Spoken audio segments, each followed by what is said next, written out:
네, 오늘은 야고보서 이제 다 왔습니다. 야고보서 5장 13절부터 18절까지 말씀 가지고 쉬지 말고 기도하라 라는 제목으로 말씀 나누겠습니다. 오늘 말씀 나누기 전에 저번 주에 나누었던 말씀 잠깐 복습하고 오늘 말씀 나누겠습니다. 저번 시간에는 함부로 맹세하지 말라라는 제목을 가지고 말씀을 나누었습니다. 맹세, 즉 서원을 했다면 하나님께 지켜야 하고, 그리고 맹세하지 말라 말 의미 안에는 맹세할 필요 없는 신뢰받는 삶을 살아가라 라는 의미가 들어있다라고 말씀을 드렸습니다. 이 두 가지, 신뢰받을 만한 삶을 살아가려면 두 가지를 행해야 된다라고 말씀을 드렸습니다. 첫 번째입니다. 진리에 대해서는 예스 해야 된다라고 말씀을 드렸습니다. 진리에 대해서 타협하면 안 된다라고 말씀을 드렸습니다. 진리에 대해서 예스 할 때 어떤 열매가 나타난다 그랬죠? 첫 번째, 자유케 된다라고 말씀을 드렸습니다. 진리를 알지니 진리가 너희를 자유케 한다라고 말씀을 드렸습니다. 두 번째는 진리에 대해서 예스하면 고난이 있을 거다라고 말씀을 드렸습니다. 진리를 따른다고 다 잘 되지 않습니다. 반드시 고난이 있다라고 말씀을 드렸습니다. 두 번째로 신뢰받을 만한 삶을 살려면 죄에 대해서 노 해야 된다라고 말씀을 드렸습니다. 죄에 대해서는 하나님이 원하시는 죄에 대한 태도를 가져야 되는데 그것은 거절하는 거라고 말씀을 드렸습니다. 죄에 대해서 노 할 때 또 두 가지의 열매가 나타난다고 그랬습니다. 첫 번째, 하나님과 친밀해집니다.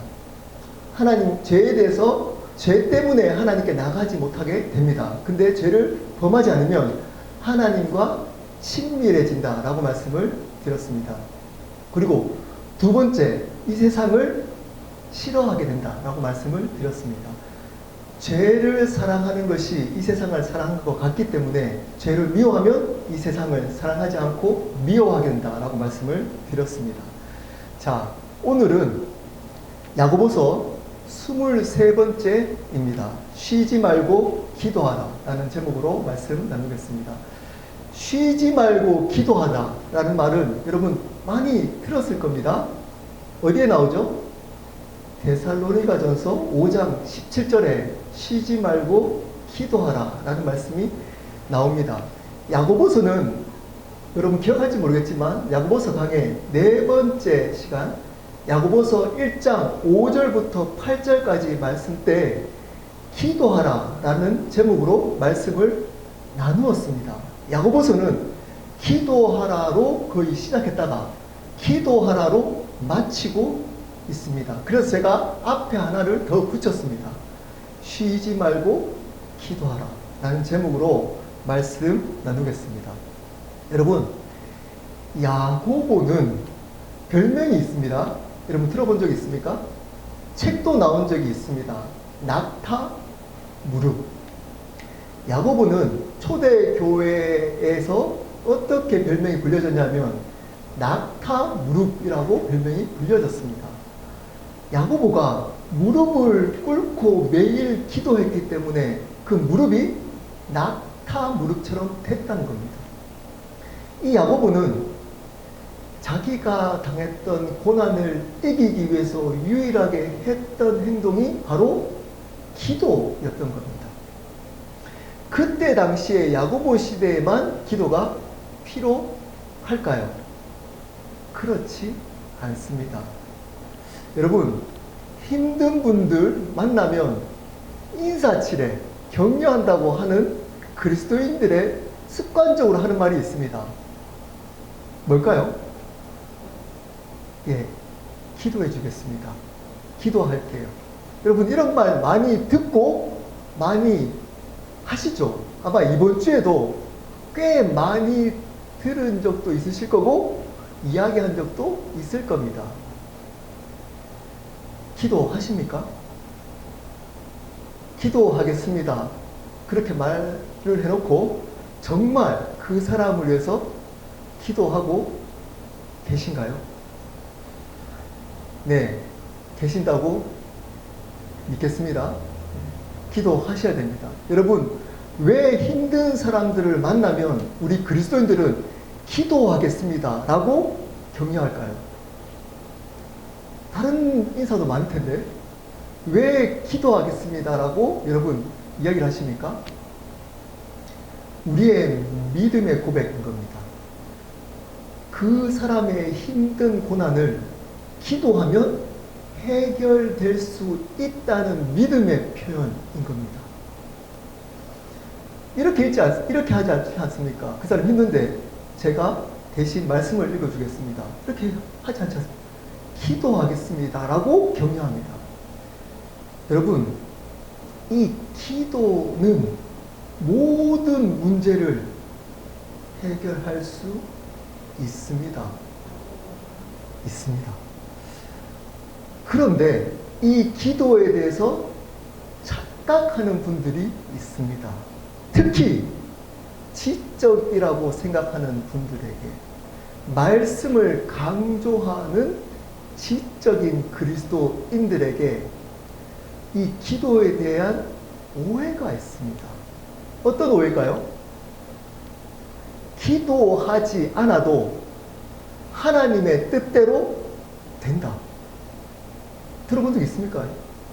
혹시 여러분 생각 가운데 그렇게 생각하면서 지내는 분들 혹시 여기 계시지 않으십니까? 기도 반드시 할 필요 없다. 기도하지 않아도 하나님의 뜻대로 되기 때문에 기도 안 해도 된다. 이 정도까지는 아니지만 어떤 생각을 가지고 있냐면 기도해도 되고 안 해도 된다.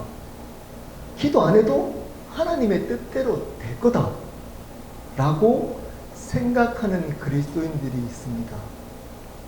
이 그리스도인들이 제일 위험합니다. 이런 사람들을 기도 숙명론자, 기도 운명론자들이라고 합니다. 교회에 문제를 일으키는 대부분의 사람들이 이런 부류의 사람들입니다. 이들은 말씀을 열심히 읽고 암송도 하고 압니다. 교회에 어떻게 살아갈지도 압니다. 하나님의 뜻이 무엇인지 설명도 잘 합니다. 복음에 대해서 이야기하라고 하면 잘 설명하기도 합니다. 근데 기도하지 않습니다. 이런 분들은 정확하게 무엇이 잘못됐는지 안 잘못됐는지 압니다. 이런 분들은 어떻게 하나님께서 내 삶을 인도하실지를 압니다.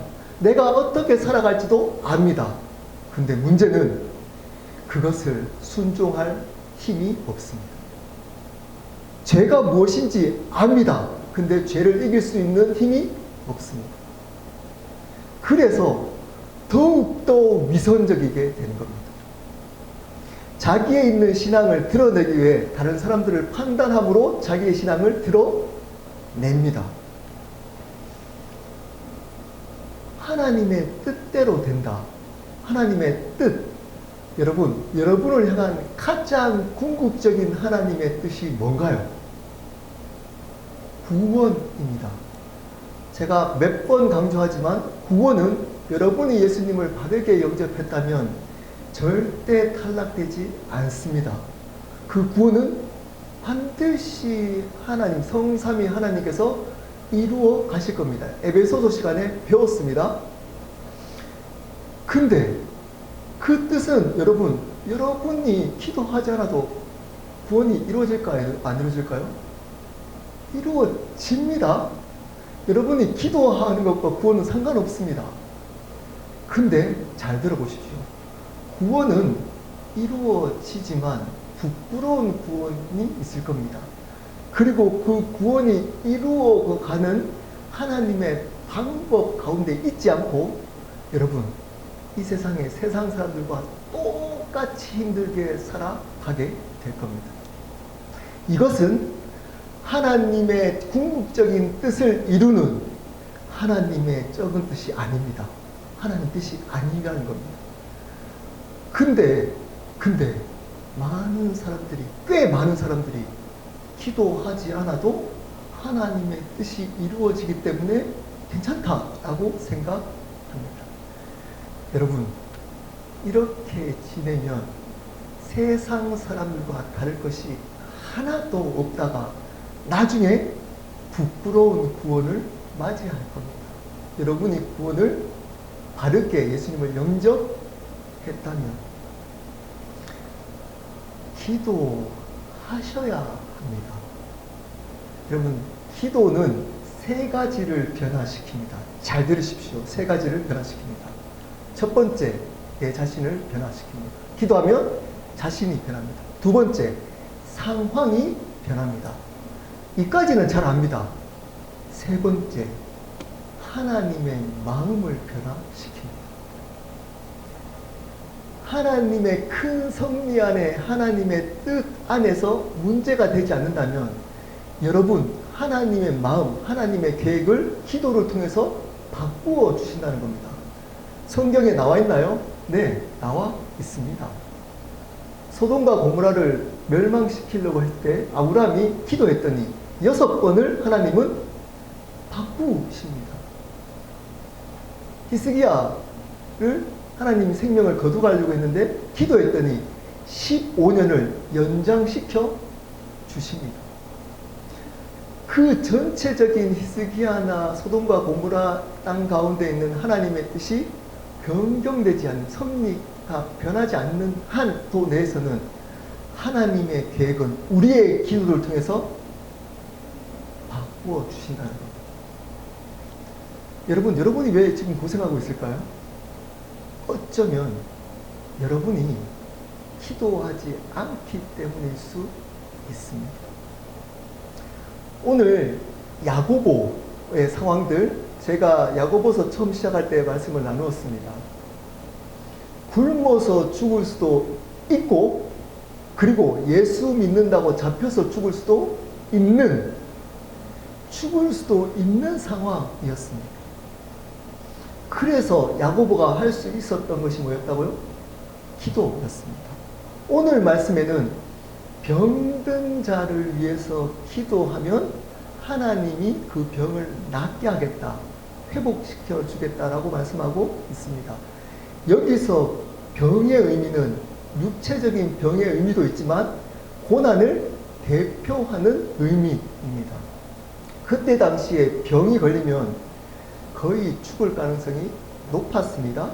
그리고 그 병이 어디로부터 왔다고 그때 당시에 믿었냐면 하나님의 저주로부터 왔다고 믿었습니다. 여러분, 몸도 아프고 하나님의 저주로부터 왔다고 사람들의 눈총도 받는 그 병은 그때 당시에 가장 심각한 고난이었습니다. 그 고난이 닥쳤을 때 기도하면 하나님이 해결해 주시겠다라는 말씀인 겁니다. 여러분, 지금 이 시간 말씀 들을 때 여러분이 생각하는 고난을 떠올려 보십시오. 고난은 여러분이 노력해도, 그리고 여러분의 힘을 써도 여전히 안 되는 그것입니다. 그것이 여전히 안 되고 있는 그것이 고난입니다. 어떻게 해결된다고요? 기도해야 한다는 겁니다. 여러분, 예수님도 직접 말씀하셨습니다. 설교노트 한번 볼까요? 설교노트. 마가복음 9장 14절부터 29절까지 말씀에 보면 벙어리 귀신 들린 아들을 둔 아버지가 제자들에게 찾아가서 이 벙어리 든 귀신을 쫓아내달라고 부탁합니다. 제자들이 했을까요? 못했습니다. 그랬더니 왜 못했을까요? 제자들이 예수님께 질문합니다. 그 질문에 답한 것이 마가복음 9장 29절입니다. 제가 읽겠습니다. 이르시되 기도 외에 다른 곳으로는 이런 종류가 나갈 수 없느니라 하시니라. 자, 이 말씀에 비춰보면 제자들이 뭘 안 했다는 거예요? 기도하지 않았다는 겁니다. 자기들이 제자라는 겁니다. 예수님과 함께 했다는 겁니다. 예수님을 있는 가르침을 자기는 듣고 알았다는 겁니다. 근데 뭘 안 했다고요? 기도하지 않았습니다. 이런 사람들에게는 하나님의 역사, 하나님의 능력을 경험할 수 없다는 겁니다. 없습니다. 예수님의 말씀을 가장 가까이서 아무리 들어도, 예수님과 친밀하다고 예수님의 있는 가르침을 3년 동안 계속 듣고 공부하고 말씀을 암송해도 기도하지 않으면 능력이 없습니다. 역사할 수 없다는 겁니다. 제자들은 자기들이 예수님과 함께 했기 때문에 당연히 귀신을 쫓아내면 나갈 줄 알았습니다. 근데 기도하지 않았던 제자들은 그런 능력을 경험할 수 없었던 겁니다. 그렇다면 예수님이 이 고난이 있을 때, 문제가 있을 때 기도를 어떻게 해야 이길 수 있다고 말씀하고 있을까요? 두 가지로 말씀하고 있습니다. 설교노트 한번 볼까요? 첫 번째입니다. 중보 기도를 부탁해야 합니다. 13절부터 16절까지 말씀입니다. 우리 야고보서 5장 13절, 제가 물을 잠깐 마시는 동안 우리 함께 읽어보도록 하시겠습니다. 시작.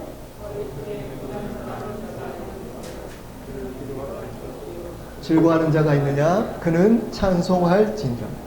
너희 중에 고난 당하는 자가 있느냐? 그는 기도할 것이요 라고 말하고 있습니다. 즐거워하는 자는 찬송하고, 고난이 있으면 기도하라는 겁니다. 어떤 모습이든 하나님께 나아가라는 겁니다. 즐거울 때는 찬송으로 나아가고, 힘들 때는 어떻게 나아가라고요? 기도로 하나님께 나아가라는 겁니다. 거기서 말하는 고난을 잘 보십시오. 설교노트에 보면 14절 15절도 있습니다. 병든 자, 5장 14절에 너희 중에 병든 자, 그리고 야고보서 5장 15절에 믿음의 기도는 병든 자를 고나니, 병든 자, 두 가지 병든 자가 나옵니다. 고난은 이 두 가지 병든 자를 의미하는 겁니다. 14절과 15절에 원어적으로 병든 자의 의미가 다릅니다. 14절은 몸이 병든 자입니다. 신체적으로 병이 든 사람입니다.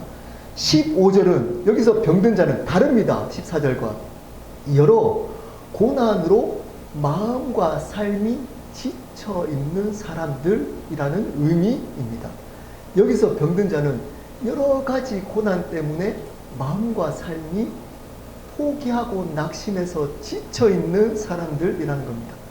고난은 몸이 병들고, 그리고 여러 가지 고난들 때문에 마음이 낙심되고 힘든 사람들, 지쳐 있는 사람들을 고난 당한 자라고 말하고 있습니다. 그런 사람일 때는 어떻게 하라고요?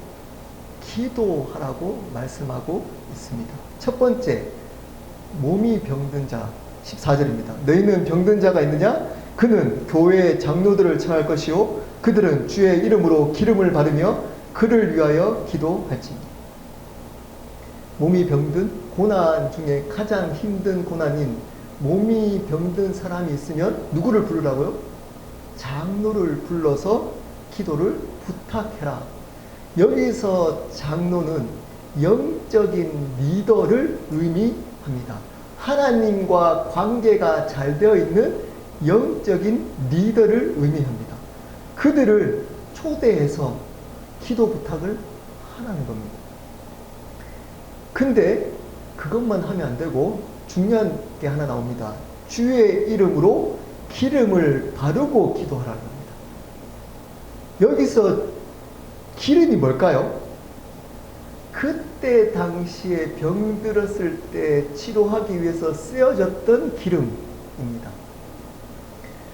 여러분, 성령을 강조하는 분들 중에 그런 분들이 있습니다. 약도 안 쓰고 의약을 안 쓰고 기도하면 하나님께서 낫게 하신다라고 기도만 하시는 분이 있습니다. 여러분, 그것은 성경적이지 않습니다. 오늘 말씀에 어떻게 하라고요? 기름을 바르고 기도하라. 기름을 바를 때 중요합니다. 그냥 의약에만 의지하지 않고 앞에 중요한 게 나옵니다. 주의 이름으로 기름을 바르라 라고 합니다. 예수 그리스도의 이름으로 의약을 의지하라 라는 겁니다. 의사의 손길을 의지하라는 겁니다. 예수님의 이름으로. 그냥 병 낫는 분들 중에, 병인 분 중에 여러분 약 안 드시면 안 됩니다. 병원 안 가시면 안 됩니다. 예수 그리스도의 이름을 믿음으로 의사에게 가야 하는 겁니다. 약을 드셔야 하는 겁니다. 근데 어떻게 해야 된다고요? 반드시 여러분, 고난이 있을 때 영적인 리더에게 자기의 기도를 부탁하라는 겁니다. 여기서 교회의 장로는 하나님과의 관계가 친밀한 사람의 대표를 의미합니다. 여러분, 이런 경험이 있습니까?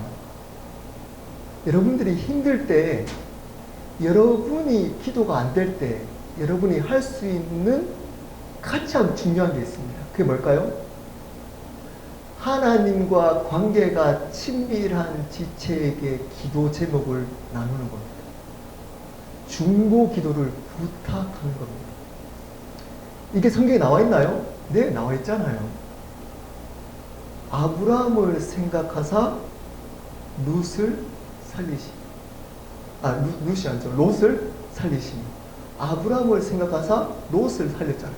소돔과 고모라 때 롯을 보고 살린 게 아니고 아브라함의 기도, 아브라함이 기도 때문에 롯을 살려줬다고 말하고 있습니다. 그 아브라함을 찾아야 되는 겁니다. 그 아브라함께 기도 제목을 나눠야 하는 겁니다. 여러분이 있는. 여러분, 그래서 저희 교회는 줌으로 모임할 때 항상 나눔 모임을 하는 겁니다. 여러분이 나누는 그것, 그 중에 나는 듣고 있는 분 중에 아브라함이 있을 수 있기 때문입니다. 여러분, 그 믿음으로 여러분이 고난이 있을 때 반드시 중보 기도를 부탁해야 합니다. 영적인 리더에게, 영적인 지체에게 기도 제목을 나눠야 하는 겁니다. 15절입니다.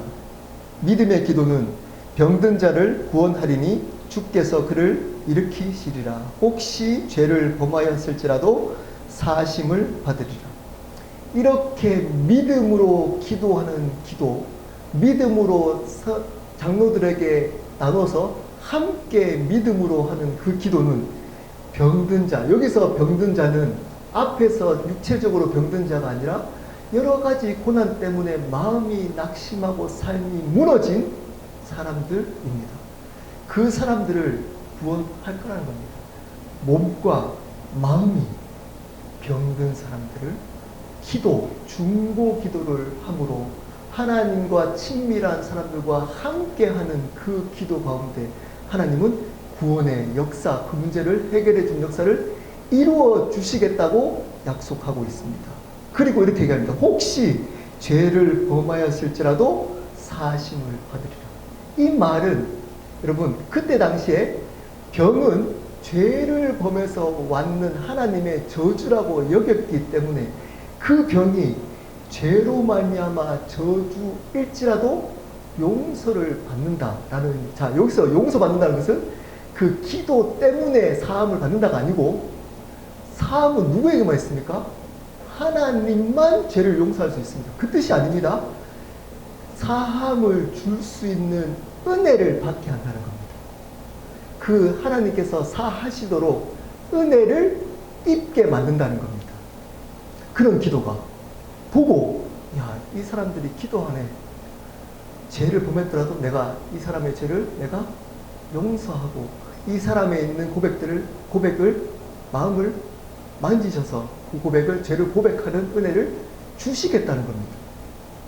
여러분, 이 중보 기도의 힘은 능력 있습니다. 이것을 믿는 사람은 기도 제목을 나눕니다. 근데 어느 순간 교회가 이 기도 제목을 나눌 수 없는 분위기가 됐습니다. 왜 그럴까요? 나누면 뒤에서 수곤수곤합니다. 나누면 소문이 돕니다.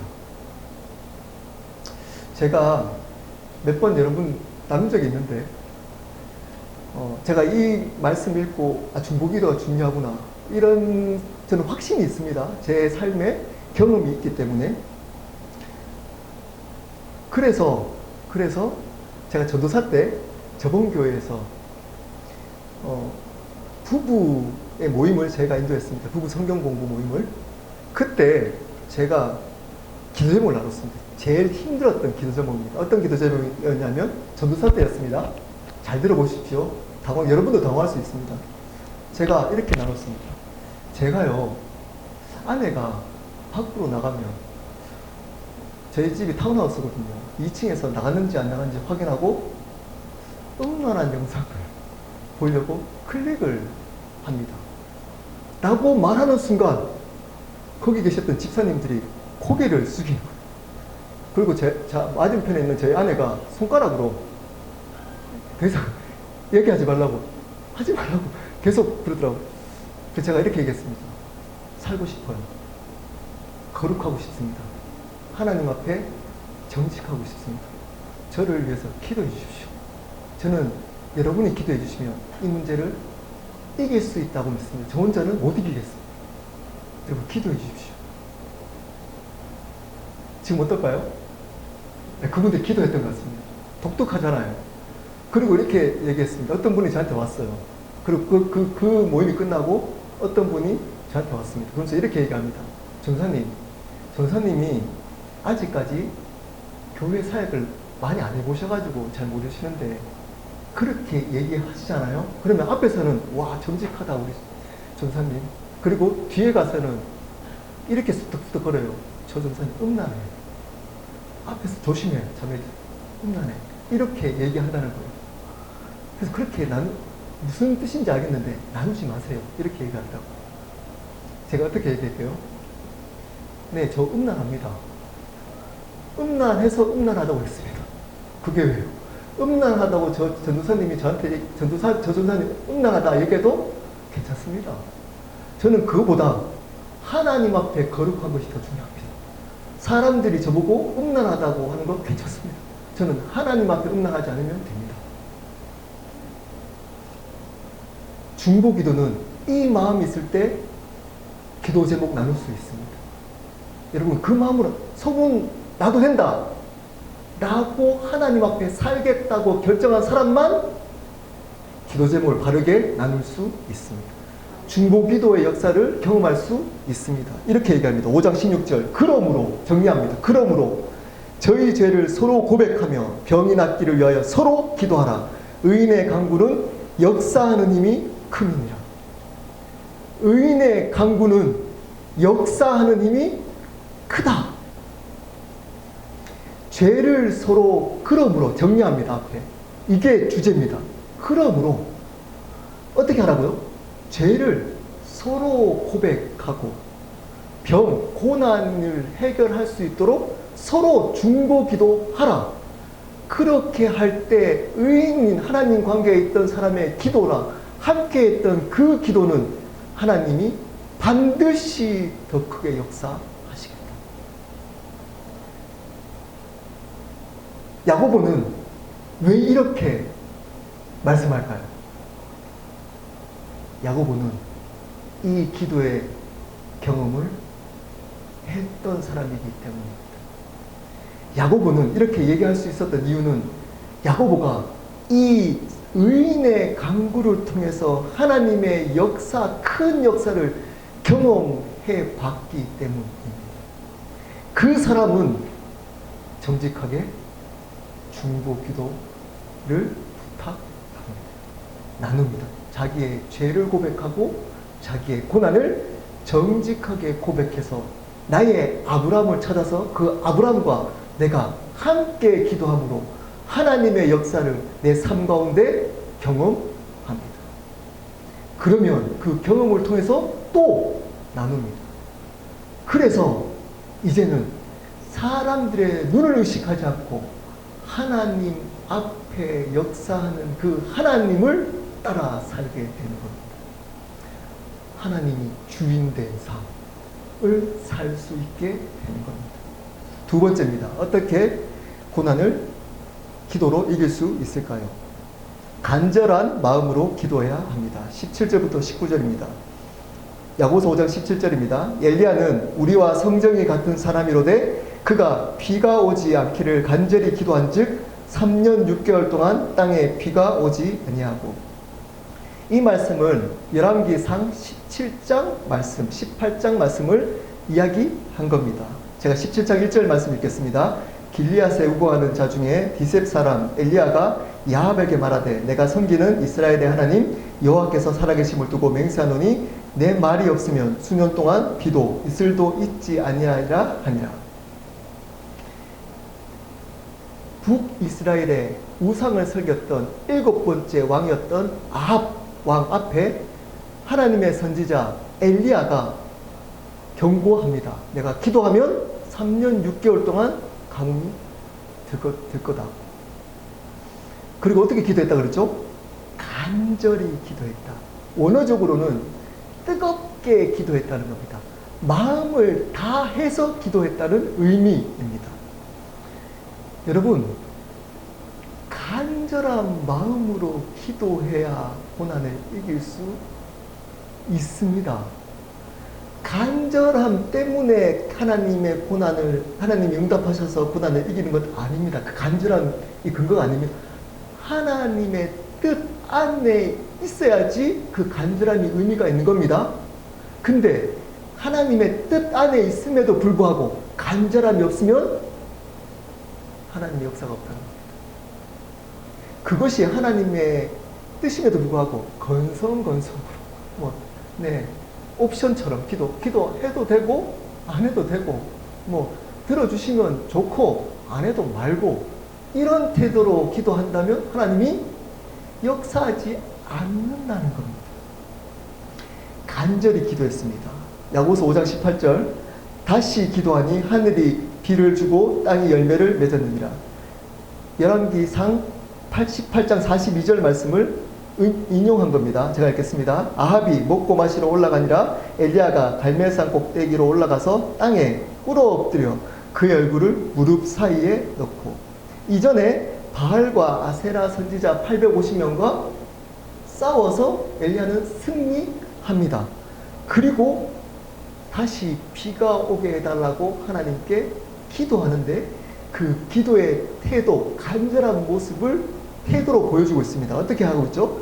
땅에 꿇어 엎드려, 여러분 엎드렸습니다. 그리고 그의 얼굴을 무릎 사이에 놓고 기도했다는 겁니다.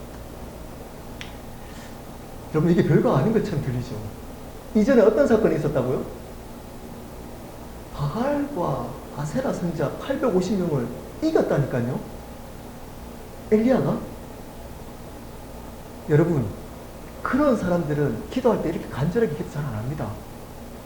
하나님의 역사를 내가 나의 능력으로 여기고 내가 850명을 이겼어 라고 교만한 사람들은 이렇게 기도하지 않습니다. 이 엘리야는 그 이긴 것이 누구의 능력이라고 믿었죠? 하나님의 능력이라고 믿었습니다. 그렇기 때문에 이 엘리야는 기도할 수 있었던 겁니다. 자, 중요한 진리입니다. 여러분 왜 기도 안 할까요? 여러분 왜 기도 안 할까요? 교만하기 때문입니다. 여러분이 할 수 있다고 생각하기 때문에. 여러분이 이까지 온 게 하나님의 은혜 능력이 아니고 여러분이 잘해서 이까지 왔다고 착각하고 있기 때문입니다. 그래서 기도하지 않습니다. 내가 할 수 있다는 겁니다. 내가 그런 850명을 이긴 능력이 있다는 겁니다. 그래서 간절히 기도하지 않아도 내 같은 능력 있는 사람은 생각만 하면 하나님이 들어주신다는 겁니다. 내 삶 속에 하나님 역사가 따라다닌다는 겁니다. 그런 사람들은 기도하지 않을 뿐더러 해도 간절하게 하지 않습니다. 대충 합니다. 여러분, 고난이 있는 사람들이 간절히 기도 안 하고 어떻게 건성건성 대충 할 수 있을까요? 할 수 있습니다.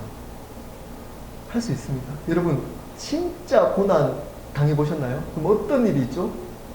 기도가 안 됩니다.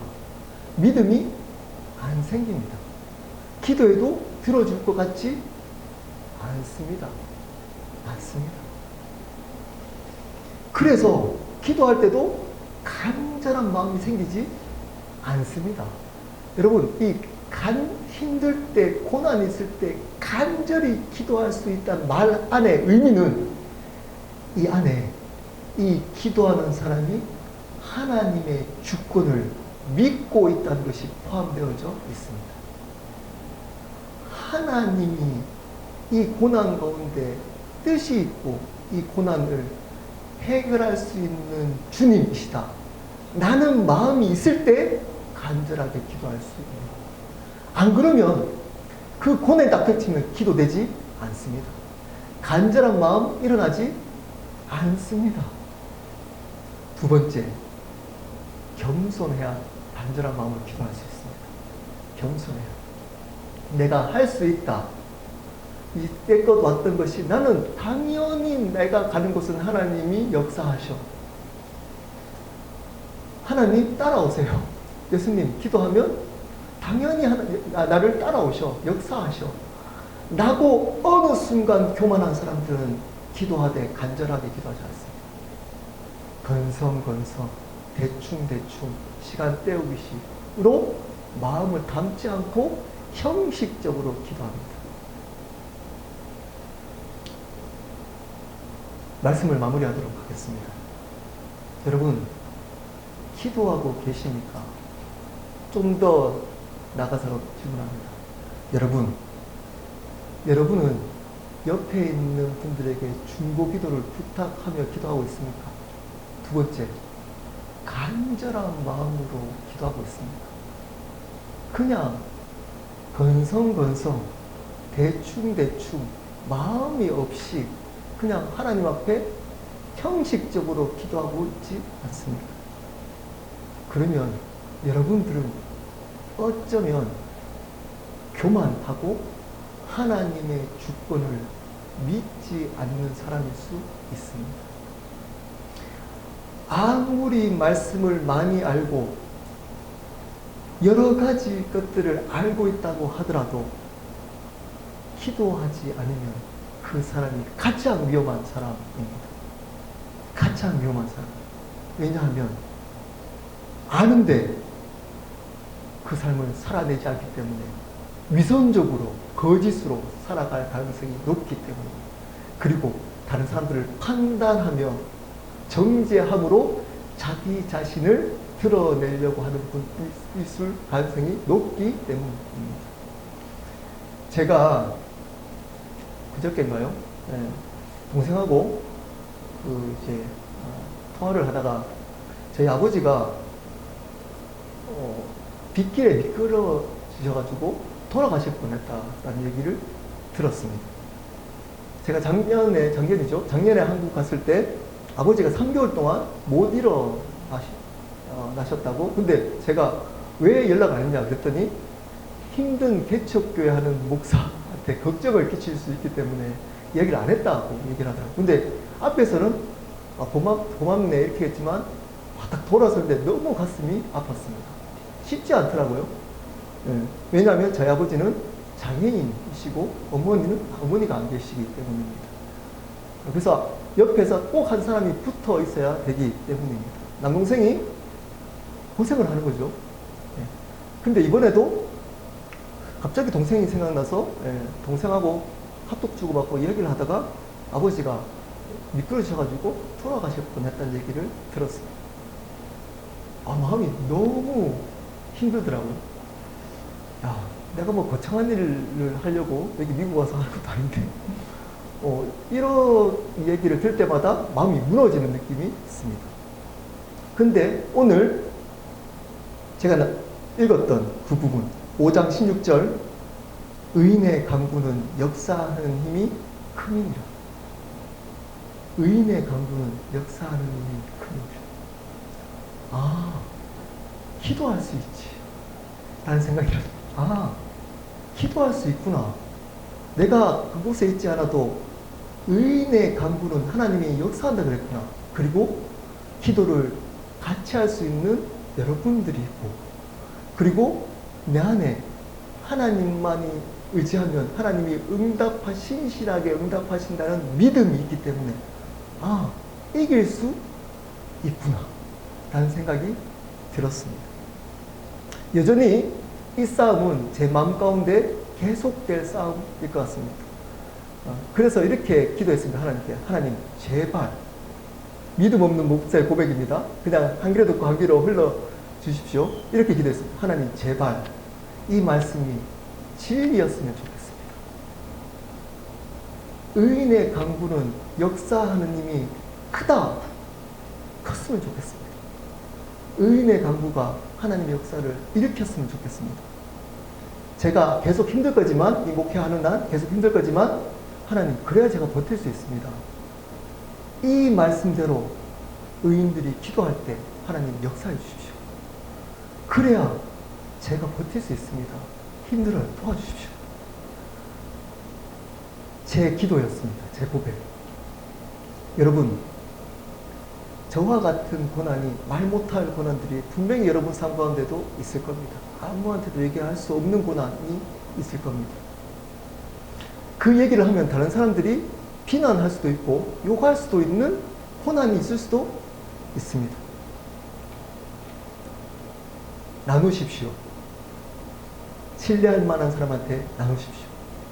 그리고 간절하게 하나님의 주권을 믿음으로 그분이 약속하신 그분이 지키실 것을 믿고 간절하게 믿음으로 기도하십시오. 그 기도는 하나님의 역사하는 힘이 클 겁니다. 반드시 하나님은 그 기도에 응답하실 겁니다. 우리 함께 기도하도록 하겠습니다.